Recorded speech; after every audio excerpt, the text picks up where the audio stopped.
कुरुते प्रबोध समये आत्मानं यवाद्वयम् तस्मै श्री गुरु मूर्तये नमः। इदं श्री दक्षिणामूर्ते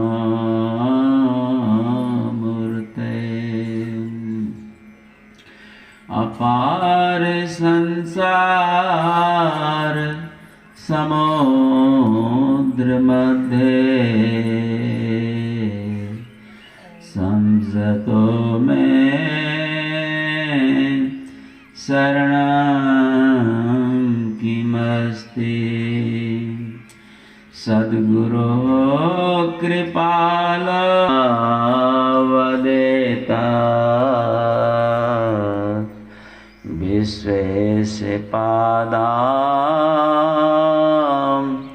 भुजदीर्घनौका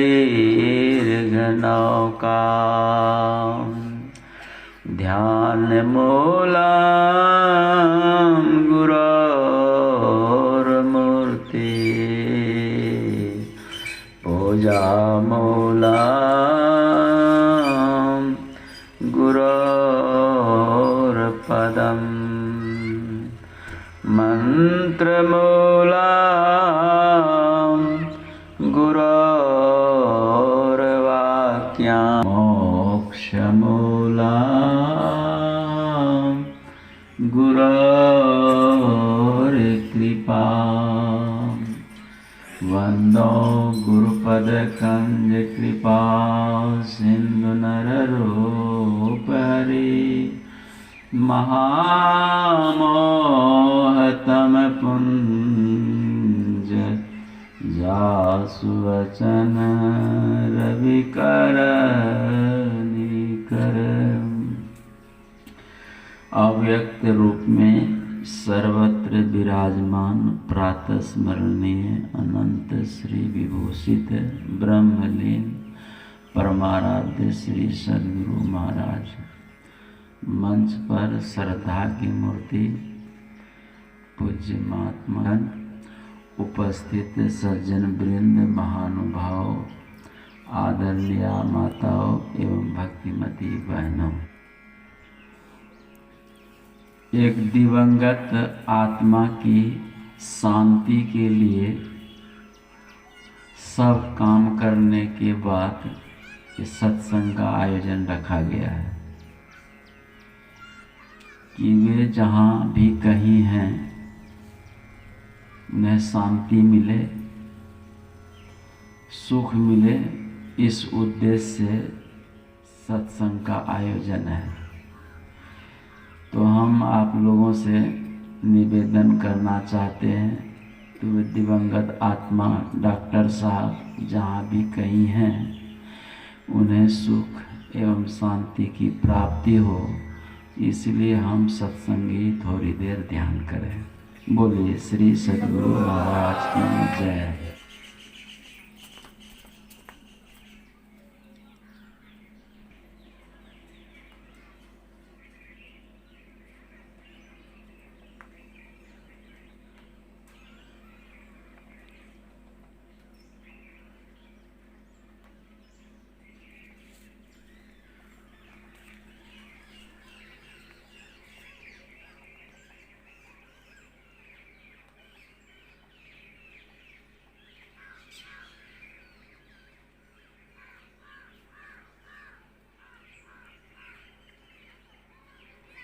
आपको हम बतावें, ये भागवत पुराण की बात सुनिए। अब शिव पुराण की बात हम थोड़ी सी आपके बीच में रखते हैं। शिव पुराण के महात्म्य में लिखा है, एक पंडित जी शिव पुराण कथा सुना रहे थे। पति का नाम है बिंदु। बिंदु ब्राह्मण अपने ही कुकर्म होते मरा, तो विंध्याचल में जाकर वो 50 योनि को प्राप्त हुआ और पत्नी को आकर कभी कभी वो सताया करता था। तो बेचारी वो जा रही थी, वहाँ पर शिव सत्संग हो रहा था वहां पर बैठ गई तो सत्संग सुनने लगी। 7 दिन तक सत्संग सुनी है शिव पुराण की। और 7 दिन सुनने के बाद उनके मन में हुआ कि मेरा पति 50 योनि विंध्याचल पर्वत पर बनकर के है, बहुत दुखी है। मैं उनकी धर्म पत्नी हूँ। पत्नी का कर्तव्य है कि पति यदि अधोगति को प्राप्त हो तो जीवित स्त्री का कर्तव्य है कि उसका उद्धार का कोई उपाय करना चाहिए। हाँ, शास्त्र ये वचन है, पत्नी को करना चाहिए। तो मैं पत्नी हूँ, क्यों नहीं मेरे पति का उद्धार हो। तो बाबा से जाके मिले कि बाबा मेरा पति मर गया है और विंध्याचल पर्वत में वह 50 योनि को प्राप्त हुआ, हमको जैसा ज्ञात हुआ है। मैं अपने पति की शांति और 50 योनि से मुक्ति चाहती हूँ, कोई उपाय है तो बाबा बता दीजिए। बाबा तो सर्वज्ञ थे, त्रिकालदर्शी थे। बाबा ने कहा कि तुम अपने पति की मुक्ति चाहती हो तो शिव पुराण की कथा सुनवाओ 7 दिन, तो अवश्य तुम्हारे पति मुक्त हो जाएंगे। कि बाबा खर्चा कितना लगता है? का खर्चा कुछ भी नहीं लगता है, तुम कराओगे तो मुफ्त में।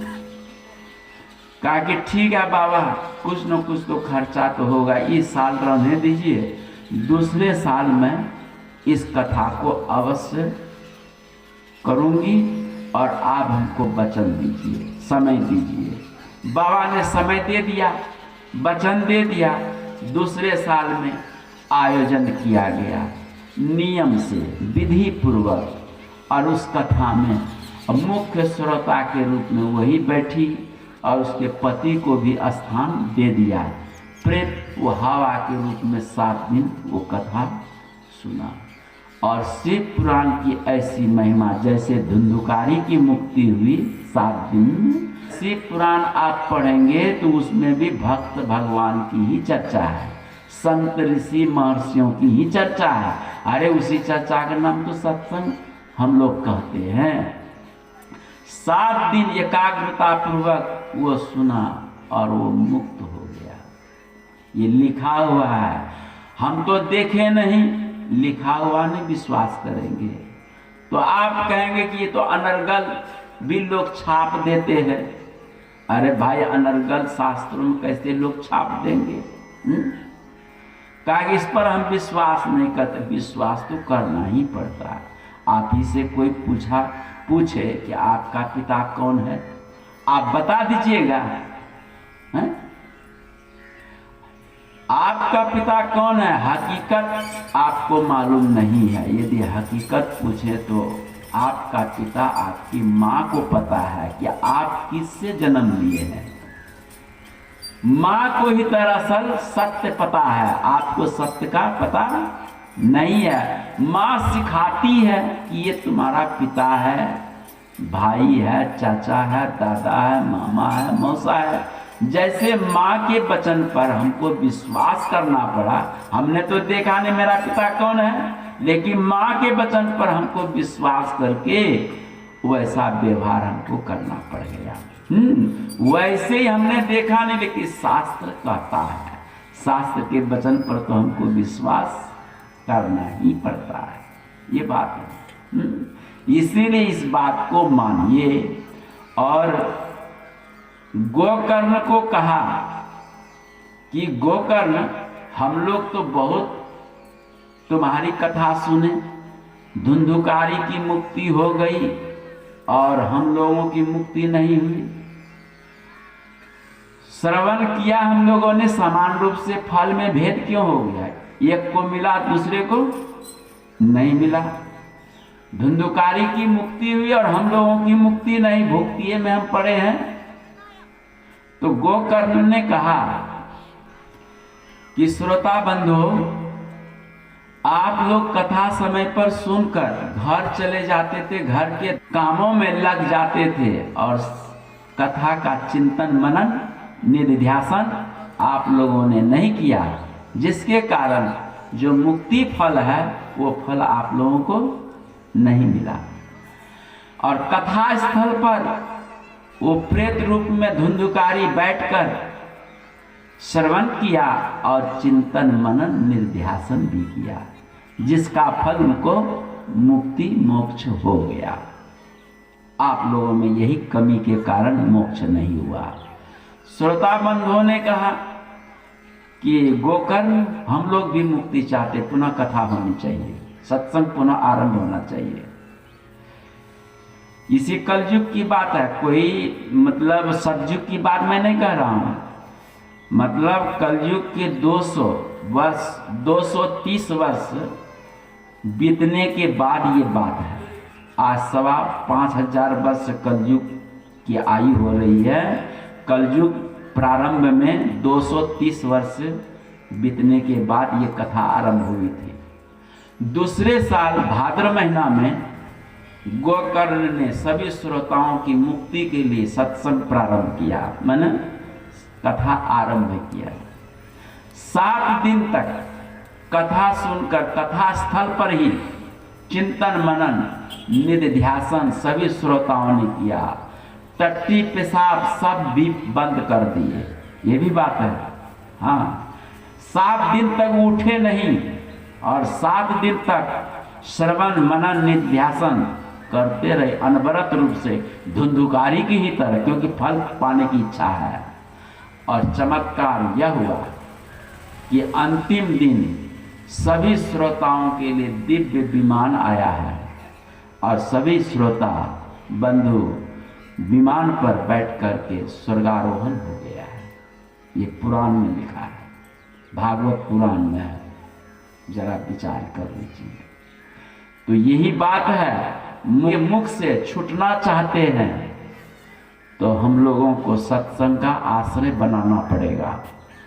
बिना सत्संग के आश्रय बनाए मुक्ति नहीं मिलेगी। काल के मुख में पड़ा हुआ राजा परीक्षित था। रात दिन मृत्यु और ईश्वर का चिंतन करता था। समी ऋषि का पुत्र श्रृंगी ऋषि का साप मिला था कि 7वें दिन सांप काटेगा, मर जाएगा। मृत्यु किसी को प्यारी नहीं है, मृत्यु किसी को अच्छी नहीं लगती, लेकिन एक दिन मृत्यु को स्वीकार, मृत्यु के गले से गले मिलाना ही पड़ता है। बला और मृत्यु के समाचार सुनकर राजपाट भोग विलास से राजा परीक्षित उपराम हो गए और सिर्फ एक मृत्यु और ईश्वर का चिंतन कर रहे थे। जो मृत्यु और ईश्वर का चिंतन करते हैं उनके जीवन में सद्गुरु संत पधारते हैं, क्योंकि मृत्यु के मुख से छुटाने के लिए एक समर्थ सद्गुरु ही होता है, दूसरा और कोई नहीं होता है। सृष्टि के पक्ष में भले ईश्वर का हाथ है, लेकिन मृत्यु के मुख से छुड़ाने के पक्ष में सद्गुरु का हाथ होता है। सद्गुरु के रूप में श्री सुखदेव जी महाराज वहां पर आप पधारे। सभी ने अपने तरफ से बहुत प्रश्न सुखदेव जी महाराज से किया है, लेकिन राजा परीक्षित ने भी प्रश्न किया 2। ऐसे तो उनके प्रश्न अनेक हैं, समाधान भी अनेक हैं, लेकिन महत्वपूर्ण प्रश्न 2 है, उसको ध्यान में रखने लायक है कि महाराज जो मरणासन्न चारपाई पर जीव पड़ा है, जीवन में कोई शुभ कर्म सदकर्म नहीं किया, आज वो मुक्ति चाहता है, क्या करे? एक प्रश्न। दूसरा प्रश्न है कि गृहस्थ परिवार में बहुत से झंझावात है, बहुत से माया मोह ममता के कारण, यही सब झंझावात के कारण भक्ति भजन नहीं कर पाते हैं, जिससे उसको मुक्ति भी हाथ नहीं लग पाती है। तो गृहस्थ आश्रम में रहकर कैसे मुक्ति प्राप्त हो, कैसे मुक्ति मिले, इस विषय में आप खुलासा करके हमें बताइए। सुखदेव जी महाराज ज्ञान के अगाध समुद्र हैं सुनकर बताने लगे कि राजन, लगता है तुम मृत्यु के भय से बहुत भयभीत हो, क्योंकि मृत्यु के चार पाई पर लेटा हुआ तो राजा परीक्षित हैं, बुद्धिमान है ना, घुमा के बोला है। कहा क्या रे, तुम बहुत घबराए हुए हो, तुम्हारे लिए अभी 7 दिन है बाकी। 7 दिन में बड़े बड़े यज्ञ अनुष्ठान दान पुण्य करके साधु संतों का संग करके तुम मुक्ति को हासिल कर सकते हो। क्षण मात्र में मुक्ति मिलती है और तुम इतना घबराए हुए हो। सुनो, मैं एक तुम्हें प्रसंग सुनाता हूं। रघुवंश शिरोमणि खटवांग ऋषि का। रघुवंशों में खटवांग ऋषि हुए हैं। ये सूर्यवंशी राजा का नाम है खटवांग ऋषि। सुखदेव जी महाराज प्रसंग सुना रहे हैं मुक्ति का कि खटवांग ऋषि देव सभा में गए थे। जब देव सभा संपन्न हो गई तो वहां से अपने राजधानी घर की ओर लौटे तो एक योगाचार्य ज्योतिषाचार्य ने खटवांग ऋषि को देखा कि सुनिए सुनिए ऋषिवर। कहा क्या बात, मुक्ति नहीं चाहिए? कहा कि मुक्ति के लिए ही तो मनुष्य शरीर मिला है, भोग के लिए मनुष्य शरीर नहीं है। भोग तो अन्य शरीरों में हो जाएगा।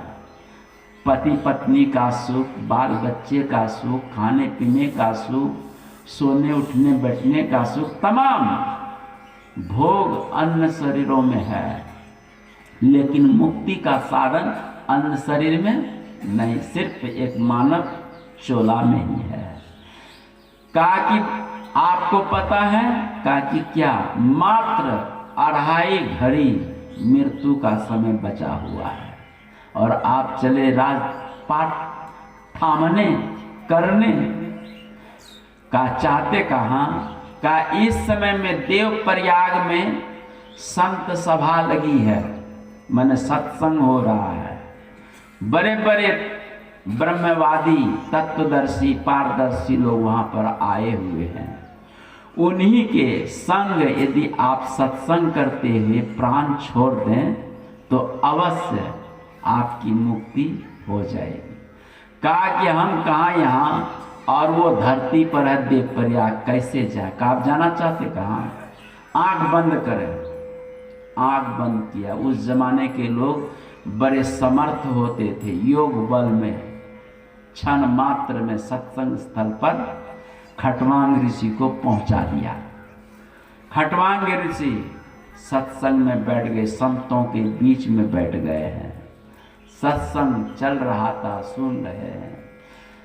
जैसे सत्संग समापन का समय आया, अब आरती लगेगी कि खटवांग ऋषि का शरीर छूट गया और दिव्य विमान आता है। उस विमान पर बैठकर खटवांग ऋषि स्वर्गारोहण कर गया है। खटवांगोपि ऋषि मुहूर्तादपि गतवान अभयम हरिहि। ये पुराण में ये वचन लिखा हुआ है। खटवांगोपि ऋषि मुहूर्त भर, मुहूर्त के अंदर गतवान अभयम हरि, जो अभयदाता हरि हैं, परमात्मा है, सद्गुरु, और वो उस धाम को प्राप्त हो गए। किससे हुए? सत्संग से। लेकिन श्राद्ध पिंडदान से तो आज तक हम सुने ही नहीं सुने। मरने के बाद कुछ लोगों की धारणा है कि गरुड़ पुराण सुनाने से जीव का कल्याण होता है, श्राद्ध क्रिया करने से। हाँ, तो गरुड़ पुराण का मैंने अवलोकन किया, कुछ अंश उसमें से निकालकर एक सभी पुराणों का सार मैंने एक ग्रंथ लिखा है, उसके अंतर्गत भी रखा है। उस चीज को, सब चीज को रखा थोड़ा थोड़ा करके। तो गरुड़ पुराण का अध्ययन जब मैंने किया, देखा कि गरुड़ पुराण में भी 7 दिन की कथा का वहाँ वर्णन है। श्राद्ध पिंडदान से किसी की मुक्ति नहीं है, लेकिन हमारे ऊपर, आपके ऊपर कुछ लोगों ने अपने दुकानदारी चलाने के लिए माथे पर थोप दिया और बस उस चीज़ को हम ढो रहे हैं। संतों ने जो विचार करके ये ज्ञान यज्ञ जो दिया है, इसी चर्चा से संभव है कि जीव चर्चा सुनते सुनते मुक्त हो सकता है, क्योंकि शरीर न मरता है, जीव मरता नहीं है। जीव उसको बोलते हैं जिसमें 17 तत्व होता है। 5 ज्ञानेंद्रिय, 5 कर्मेंद्रिय, 5 प्राण। ये कितने हुए? 15 मन और बुद्धि, 17। सप्तदशा अवयवानी यह लोके परलोके गच्छन्ति इति जीवा। ये जीव इसी का नाम है। जीव ये शरीर नहीं है, शरीर वो सूक्ष्म शरीर, उसको लिंग शरीर भी बोलते हैं। और जब स्थूल शरीर से वो जीव निकलता है तो 17 तत्व का समूह निकलता है। हाँ, क्रम से पहले आत्मा निकलती है और आत्मा के पीछे और सब क्रमशः निकलते, एक साथ नहीं निकलते हैं। पहले आत्मा निकलती है शरीर से और आत्मा के साथ में फिर इंद्रियां निकलती है, स्थूल इंद्रियां निकलती है और प्राण निकलता है। फिर चल करके कुछ दूर में जाकर वो 17 एक हो जाते हैं, एक हो जाते हैं और उसी को सूक्ष्म शरीर बोलते हैं।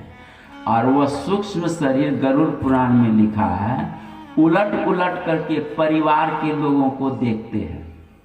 हाँ, अपने शरीर को भी निहारते हैं, अपने शरीर को निहारते हैं, बार बार परिवार को देखते हैं, बच्चे को, नाती पोता को, बेटा पतोह को देखते हैं, घर द्वार को उलट उलट कर देखते हैं। उसको जाने का मन नहीं होता है और उसी एरिया में वह घूमता रहता है। सूक्ष्म शरीर से वो घूमता है, ठीक है, और घूमता है, फिर जाता है, फिर लौट के आता है और देख करके वो रोता है। लेकिन इंद्रियां है नहीं, स्थूल इंद्रियां तो है नहीं जो व्यक्त कर सके, है ना। पुराण में सूक्ष्म वर्णन है कि वो रोता है लेकिन उसकी आवाज कोई सुन नहीं पाता है। अब सबको लेकर के साथ में सब शुभ कर्म अशुभ कर्म किया। अब उस रास्ता में अब वो दुखी है, अकेला है, कोई साथ नहीं दे रहा, इसलिए भी वो रोता है, क्योंकि सब यहाँ नीचे में स्थूल शरीर में है, अब वो सूक्ष्म शरीर में है, अब वो साथी खोज रहा, कोई साथी है नहीं। बहुत दर्दनाक दुख का वर्णन है गरुड़ पुराण में। बहुत दुखी होता है लेकिन उससे संबंध रहता है, शरीर से संबंध रहता है। जब शरीर को जला दिया तो शरीर का संबंध उसका टूट जाता है। घर द्वार बाल बच्चों से संबंध रहता है तो फिर लोग, है ना, श्राद्ध पिंड आदि करके हैं उसका संबंध काट दिया जाता है। देखो कितने निर्दयी लोग हैं। पुराण में ऐसा वर्णन है कि उसको संबंध को, सूक्ष्म संबंध और स्थूल संबंध के नाते को, है ना, श्राद्ध पिंड के द्वारा उसको काट दिया जाता है, तोड़ दिया जाता है। जैसे टूट गया सब पिंडी के दिन उसका नाता खत्म। जब नाता खत्म हो गया, कोई संबंध नहीं रहा, उसी खुशी में भोज भी करते हैं लोग, उसी खुशी में भोज भी करते। ये बात आपको ज्ञात नहीं है, चिंतन से लोगों ने ये ज्ञात किया है। जब नाता टूट गया, नाता 12 दिन तक है, कोई भोज भंडारा नहीं है, शोक दिवस मन रहा है। और जैसे 13वें दिन में सब पिंडी हो गया, खत्म हो गया कहानी, नाता संबंध सब टूट गया, तब खुशी में भोज होता है रसगुल्ला का, पूरी दुनिया, पनीर, लोग क्या क्या बनाते हैं उस नाम पर, है ना। लोग वस्त्र भी दान करते हैं, पैसा भी दान करते हैं, खटिया भी दान करते हैं। क्यों दान करते हैं? कि मेरे पिता को, बाबूजी को मिले। लेकिन भाई एक बात याद रखना, ये तो आपने किया अपनी तसल्ली के लिए, अपनी शांति के लिए किया है। आपके बाबूजी को कुछ भी नहीं मिला। हाँ, क्यों नहीं मिला? उनको वही मिला अपने काल में जो त्याग किया, अपने काल में जो शुभ काम में हाथ बटाया, मन को लगाया, तन को लगाया, वही उनके साथ गया। और आपने जो किया उनका धन का उपयोग, ये तो समाज लज्जा से बचने के लिए है। देखिए डॉक्टर साहब इतना कमाए, उसका बेटा थोड़ा सा भोजन नहीं किया। इस निंदा से बचने के लिए लोग परंपरा निभाते हैं भोज भंडारा का। और कोई बात नहीं है, आप कर दिए, क्या उसको मिल गया? नहीं मिला। ये तो आप अपने इज्जत बचाने के लिए ऐसा, केवल आपके लिए नहीं, मतलब सबके लिए मैं कह रहा हूँ ये बात। हाँ, सबके लिए। आप दुखी मत होइएगा, सबके लिए ये बात हो रही है। मरने के बाद सत्संग करने से मुक्ति और जीवन में रहते सत्संग से मुक्ति। आपने सुना 2 प्रसंग। एक प्रसंग वाल्मीकि रामायण का, वाल्मीकि रामायण का भी मैंने कई अध्ययन किया। उसमें लिखा है कि गर्गाचार्य जी महाराज जंगल में वो नवान्न पारायण कर रहे थे और एक नरभक्षी ब्रह्म राक्षस कोई भी मिलता था तो वो खा जाता था। तो मनुष्य की आवाज को सुनकर वो नरभक्षी ब्रह्म राक्षस वो वहां पहुंच गया। लेकिन गर्गाचारी का इतना तेज था, उस तेज में आते ही वो तिरोभूत हो गया, शांत हो गया। शांत होकर 9 दिन तक रामायण सुनिए, वाल्मीकि रामायण सुनी है वो ब्रह्म नरभक्षी ब्रह्म राक्षस। जैसे नवान्न पूरा होता है वो नरभक्षी ब्रह्म राक्षस शरीर छोड़कर मुक्त होता है। ये वाल्मीकि रामायण में है ये प्रसंग। जरा विचार, महात्म्य में ही ये प्रसंग लिखा गया है। और वो नरभक्षी ब्रह्म राक्षस कौन है? ये सोमदत्त नामक सूर्य वंश में राजा हुआ था और वशिष्ठ जी के शाप से वो राक्षस योनि को प्राप्त हुआ था। और उस योनि से मुक्ति रामायण सुन करके ही हुई। और रामायण क्या है भैया? उसमें भी तो भक्त भगवान संतों की ही तो चर्चा है। कोई अलग चर्चा है तो हमको बता दो। हैं? जब राक्षस मुक्त हो गए है ना, प्रेत मुक्त हो गए और मनुष्य भी मुक्त हो गए, तो पशु पक्षी भी इस सत्संग से मुक्त होता है। यह याद रखिए। हमको देखने की सामर्थ्य नहीं है, आपको देखने की सामर्थ्य नहीं, लेकिन संत वाणी में, ऋषि वाणी में है। इसलिए सत्संग को पूरा मनोयोग पूर्वक करें।